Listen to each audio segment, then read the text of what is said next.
About 2 years ago, a police officer in Connecticut pulled over an automobile driven by a college professor. This was a black female college professor. He issued her a traffic citation and went on his way. The next morning, that professor went to the local prosecutor and made a formal complaint against the police officer. She claimed he used racially insensitive comments during the traffic stop. In fact, he used the N-word. And she went on an infinitum about terrible comments that he had made. The police officer was summoned to court and asked to explain the charges that were now being leveled against him. Fortunately, he was wearing a body camera. And when the body camera was played in court, it showed that the college professor had lied completely about the entire incident. And fortunately, and this doesn't happen in all these cases, but in this case, the prosecutor then charged the professor with making a false police report.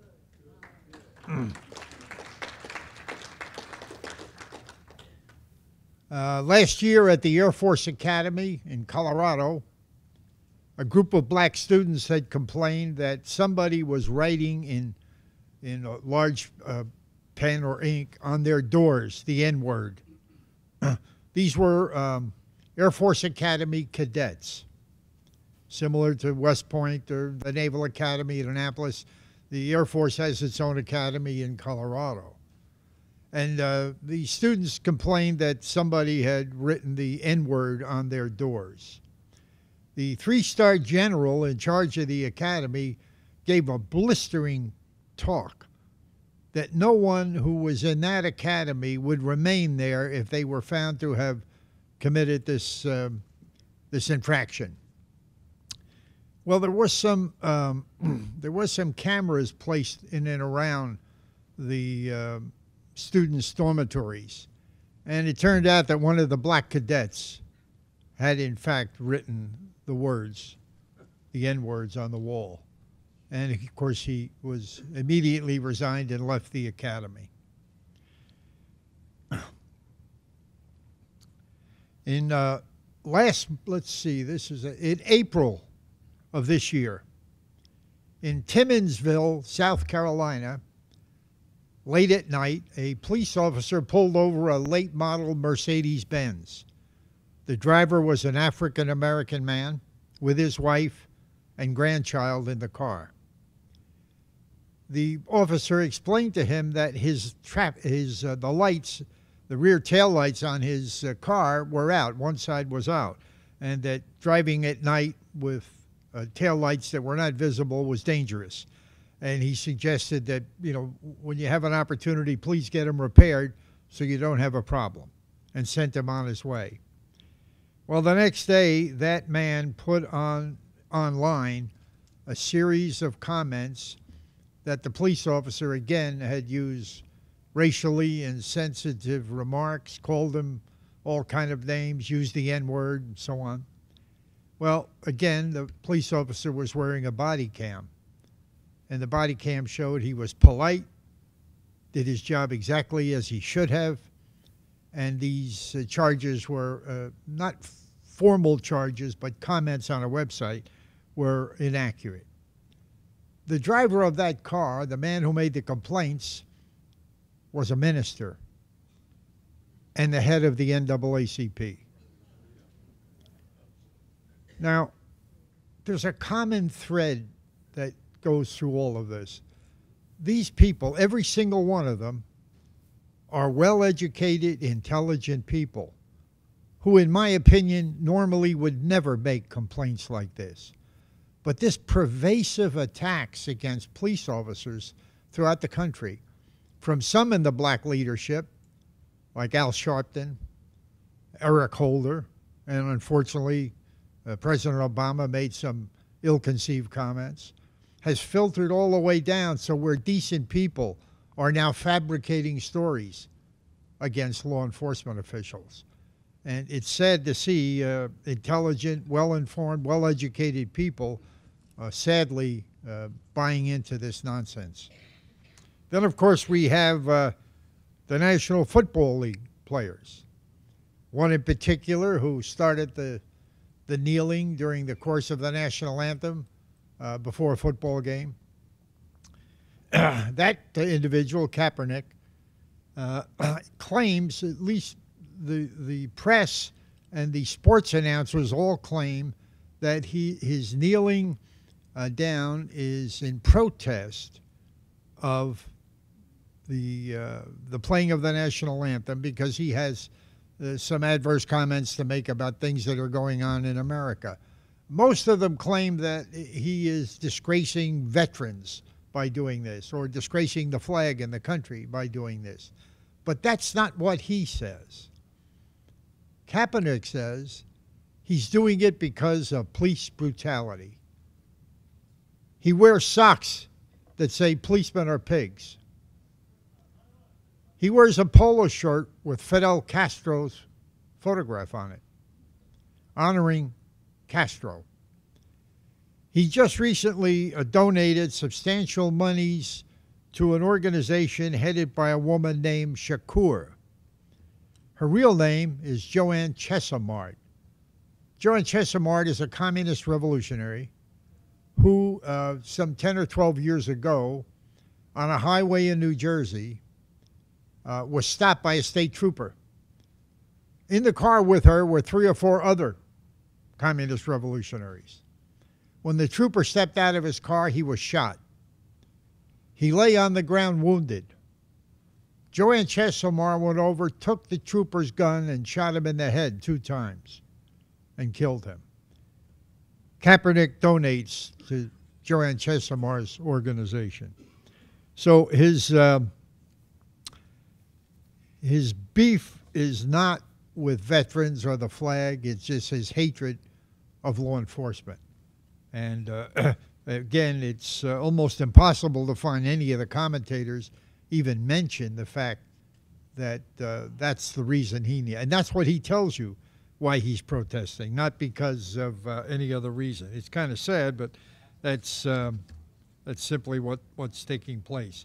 Now, these are not random episodes against law enforcement. It didn't start recently. Way back in June of 1961, the United States Senate issued a report that was titled "A Communist Plot Against the Free World Police." I have a copy here in my case. I should have had it out to show you. But nevertheless, if you were to read that report, you would think you're reading today's headlines in the newspapers. Because the Senate pointed out the communists are agitating against local police.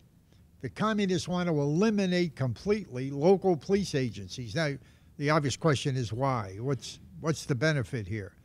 Well, if you recall, if those of you that know a bit about your history, when the communists took over Russia in 1917, they instituted the first national police force, the Cheka. The Cheka was headed by a communist from Poland named Felix Dzerzhinsky. The Felix Dzerzhinsky and the Cheka were able to, because they had no military of significance at the time, they were able to, the Cheka, the National Police Force, was able to subjugate 150 million Russians. 150 million, one national police force. And the communists want to subjugate the United States. But the local police are a barrier to that. They have to eliminate local police. They have to have a national police force. They have to corrupt that national police force in order to subjugate Americans. So their goal, of course, is a revolutionary goal to destroy the freedom of this country and take it over. So the drive by the communists, and as I say, the Senate pointed this out back in 1961, that drive has not changed at all, and it filters all the way down to local level, although many people are simply unaware of it. They, for instance, some of the revolutionary groups that we now see doing this. One, of course, we're all familiar with, Black Lives Matter, founded by two women, one a Marxist, probably both, but I know for sure one. And when you see them demonstrating and marching, they're carrying signs. I'm sure it's difficult for you to see. Black Lives Matter. But on the bottom of the sign is a website, RevCom US, Revolutionary Communist Party of the United States. There shouldn't be any doubt about what these people are and who they stand for. These are, as you know, the communists put up front groups and have for many, many years. And the front groups represent a faction of what the communists would like to achieve. So they use things like Black Lives Matter and others to accomplish their goals. One of their goals is to separate 5 states in the South and the Southeast and have, as they once described it, a separate Negro Soviet Republic. And the man in charge of doing that today is this fellow. I can't recall his name. He uses some odd name. He's a black revolutionary, and he's calling for 5 states in the southeastern part of the United States to be part of a Soviet National Republic. Interestingly enough, this is not a new revelation. Here I have, for 1930s, a Communist Party placard when they were running for president. William Foster and James Ford. William Foster for president and James Ford for vice president. And they have a map of the United States, and they have a little arrow over here. 5 states in the Southeast for a communist republic, a black communist republic. So much of what we see today, the attacks against law enforcement in general and local police in particular, have its origins pretty far back. And it is getting so severely bad that the attitude against local police in America today is far worse than it has ever been. I'm a former police officer, and I can tell you, as a young policeman in Newark, which is a pretty tough city, Newark, New Jersey, there was enormous respect for law enforcement. Sadly, much of that is dissipated because of these types of attacks. And then you have, where you would think you would get help and support, you unfortunately run into people who do just the opposite. I'm speaking here, of course, the past political administration here in America, the Obama administration. He himself made a number of adverse comments about law enforcement, but his Attorney General, Eric Holder, did severe damage. In New Jersey, and I no longer live there, I have to tell our man Christian, I moved to Pennsylvania 2 years ago, Christian. I no longer live in New Jersey. Nevertheless, Eric Holder, the New Jersey State Police, a really crack law enforcement agency. I know many of them well. I've been to their academies. They were stopping on the New Jersey Turnpike, coming up from the south. Our New Jersey troopers were stopping between 500 and 600 cars a year, arresting drug traffickers, 500 to 600 of them every year. They would come up, drop off drugs in Camden, Newark, Jersey City, and then go on into New York. And our troopers got pretty sharp in being able to identify who these people were. And consequently, the arrests they made were just terrific. Eric Holder in the Justice Department intervened and said that our troopers were profiling. Well, I can tell you that's what policemen do. That's how you catch bad guys. You profile them. I mean, it's just so silly to seem to think that that's not what you do or supposed to do. That's how you catch them. Any event, they then put restrictions on what our troopers could do. The number of arrests fell between 500 and 600 down to 50.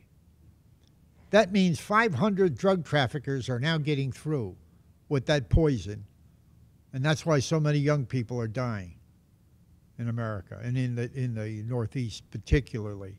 So here you have the Department of Justice issuing consent decrees that put restrictions on law enforcement that just make no sense whatsoever. The bad guys are winning when it comes to that. That's why the John Birch Society slogan of support your local police and keep them independent. The independent part was independent of any outside influence like Washington, the Department of Justice. They have no business interfering with our local police. Police agencies in America, local police, should be answerable to the local political administration and the local police brass. Sadly, when they put their hands out for help from Washington, for grants or training or equipment, unfortunately, along come the strings that go with all of that. And sadly, some police agencies have simply not learned not to do that. I wish that would change, but unfortunately, as of now, it has not.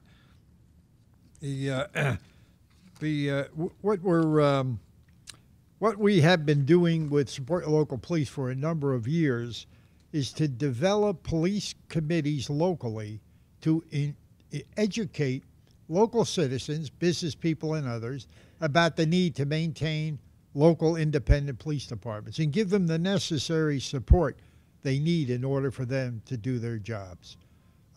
In our December bulletin, there's going to be an article that I'll write on how to form, run, and expand a Support Your Local Police Committee. We need more of them. We cannot allow this stuff to go unchallenged because all of us are going to suffer.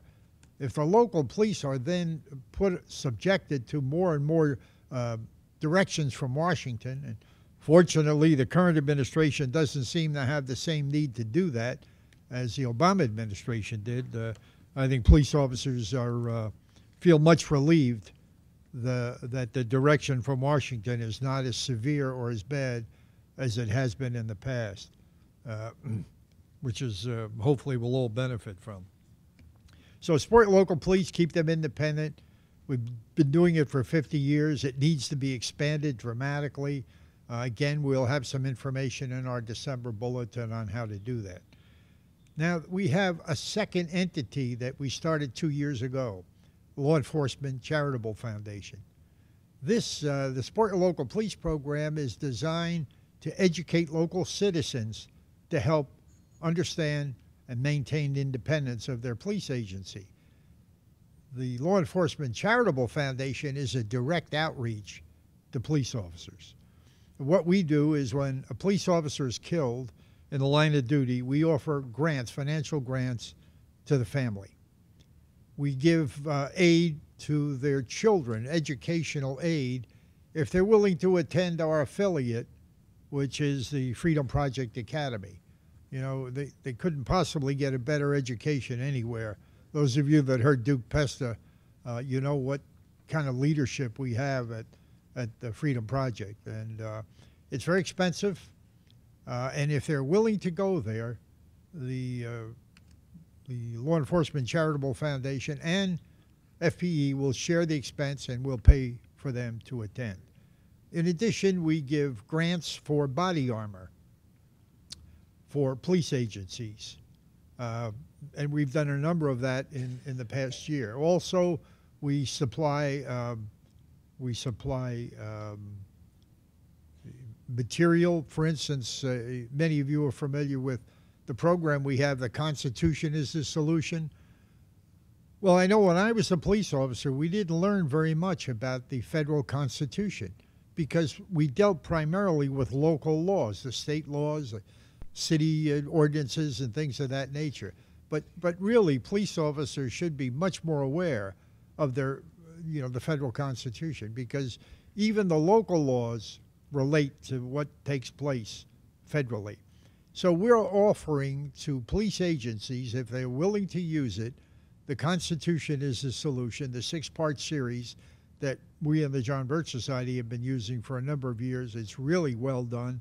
If they're going to train, if they're going to train young police officers, we think that this would be a good thing for them to have. And if they're willing to use it, we'll provide it free of charge for them to do that. We give financial grants for monuments that might be built to honor police officers. But I think what sets, there are many good police foundations, by the way, but what makes ours so unique and so different is that we send to every police department in America, non-federal, that's state, local, county, and sheriffs, we send an intelligence brief. Former head of Homeland Security, Tom Rich, said that most local police agencies get very little intelligence from Washington, D.C. So we, in turn, tried to provide some. So this is what it looks like. This is available in our literature booth, and it's free of charge. We'd recommend you come and get one. And in here, we do a series of articles on issues related to local police. You know, for years, Southern Poverty Law Center was sending their information out to police agencies. It's a pretty bad organization. So I felt we really needed to counter them. So we put our own intelligence brief together. And twice a year, we send this out. It goes to 18,300 police agencies, every member of Congress, and everybody who's a donor to the foundation. Foundation is a tax-exempt, non-for-profit charitable entity, a 501c3.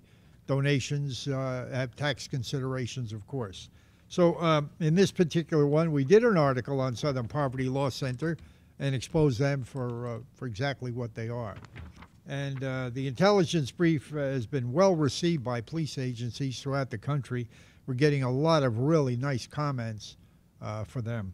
We also have in here, inside our front page, an honor roll. And on the honor roll, we list every police officer killed in the line of duty during the course of the year, the police department they worked for. And that, again, that appears in every issue of the foundation report that we send out. Again, we're only a couple of years old. The foundation's only a couple of years old. And one of the things that we do in order to offset the cost of this is we have some advertising. So people who want to help can advertise in our intelligence brief. The advertising fees are fairly modest, and it would help us in paying for this because, as we tell people, many foundations have a problem with administration fees. The people who run it get pretty fat salaries. They get all kind of perks, cars, travel, vacations. We have no employees in our foundation. There are no perks. There are no cars. There are no vacations. Everything we collect goes to help law enforcement. Everything.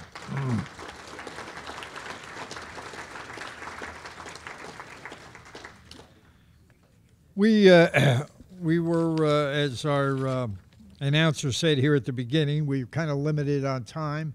So I'm going to close. I have a question for you in the audience. How many here know the name Dennis Wallace? Nobody. How about Dan Glaze? Nobody. How about Michael Brown from Ferguson, Missouri? How about Trayvon Martin from Florida? It's interesting, we all know the names of two criminals that were killed while they were committing criminal acts. The first two names are police officers that were shot and killed in the line of duty. Nobody knows their names. It's not likely anybody in this room can name the police officers, any of them, unless you live in a community where it happened or you're a relative, the names of police officers that have been killed recently. 2 in California last Saturday. 7 police officers shot in South Carolina on Wednesday, 1 dead. The attacks against police are increasing dramatically, but they're soon forgotten. But the criminal element that gets eulogized by the press, their names everybody knows. Isn't it a tragedy that we eulogize criminals and not police officers? So let's hope we can change that. We encourage you again to give consideration to starting or joining a Support a Local Police program.